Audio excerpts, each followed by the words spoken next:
Hello friends, welcome to Aarthi சமையல். இன்றைக்கி ரொம்பவும் சூப்பரான ஒரு வெஜ்ஜு கிரேவி தாங்க நான்வெஜ் சுவையில் செஞ்சு காட்ட போகிறேன். இதுக்காக 1/4 கிலோ சின்ன வெங்காயம் உரிச்சு எடுத்து வச்சுக்கிறேங்க. இது நம்ம கடாயில் போட்டு கொஞ்சம் எண்ணெய் ஊற்றி நல்லா வதக்கிக்கலாம்.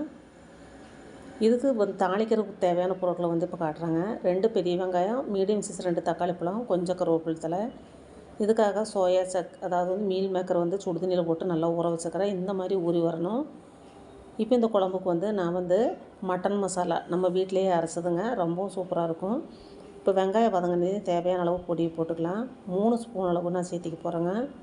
அடுப்பை ஆஃப் பண்ணிவிட்டு அதுக்கப்புறம் நம்ம இந்த வெங்காயத்தை சூடாக இருக்கும்போது அதில் போட்டுக்கலாம். கொஞ்சமாக மஞ்சள்தூள், கொஞ்சமாக கரம் மசாலா. இந்த கரம் மசாலா கூட நம்ம வீட்டில் அரைச்சதாங்க, போட்டு நல்லா வணக்கி விட்டுக்கலாம். இப்போ நம்ம ஊற வச்சுருக்கிற மீல் மேக்கரை நல்லா புளிஞ்சு எடுத்துக்கலாம். புளிஞ்சு எடுத்து செய்யும்போது தான் இந்த மசாலா நல்லா உள்ளே பிடிக்கும். இப்போ கடாய் அடுப்பில் வச்சுக்கலாங்க. தேவையான அளவு எண்ணெய் ஊற்றிக்கலாம். எண்ணெய் காஞ்சதி கடுகு போட்டுக்கலாம். கடுகு பொரிஞ்சது வெங்காயம், கருவேப்பிலை 2யும் சேர்த்து நல்லா வதக்கி விட்டுருலாங்க. இது நல்லா வதங்கினதையும் நம்ம கட் பண்ணி வச்ச தக்காளி பழத்தையும் சேர்த்திட்டு 2 ஸ்பூன் இஞ்சி பூண்டு பேஸ்ட்டையும் சேர்த்து நல்லா வதக்கி விட்டுடலாம். இந்த பச்சை வாசம் போகணும், அது வரைக்கும் நல்லா வதக்கிக்கலாம். இது நல்லா வதங்கினே நம்ம புளிஞ்சு வச்சுக்கிற மீல் மேக்கரை கொஞ்சம் கொஞ்சமாக சேர்த்திக்கலாம். நல்லா சேர்த்து நல்லா வதக்கி விட்டுருலாங்க. தேவையான அளவு உப்பு போட்டுக்கலாம். அதில் இப்போ நம்ம அரைச்சி வச்சுருக்க விழுதுகளை இதில் சேர்த்தி தேவையான அளவு தண்ணி ஊற்றி நல்லா கொதிக்க வச்சிடலாம். பாருங்கள், ரொம்பவும் சூப்பராக இருக்குது. வாசமும் நல்லா கமன்னு வருதுங்க.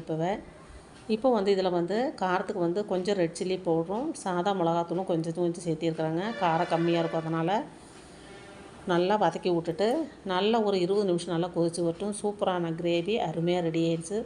வாசமும் சும்மா சூப்பராக இருக்குதுங்க. இதுக்கு மேலே நான் கொஞ்சம் பெரிய வெங்காயம் ஸ்லைஸில் சீவி போட்டிருக்கிறேன். கொஞ்சம் கொத்தமல்லி தழையும் தூவி இறக்கி வச்சுட்டா சூப்பரான கிரேவி அருமையாக ரெடி ஆயிடுச்சு. இது சப்பாத்தி, பூரி, தோசை, இட்லி எல்லா வெரைட்டி ரைஸுக்கும் சூப்பராக இருக்கும். நீங்களும் ட்ரை பண்ணி பாருங்கள். பிடிச்சிருந்தா சப்ஸ்கிரைப் பண்ணுங்கள்.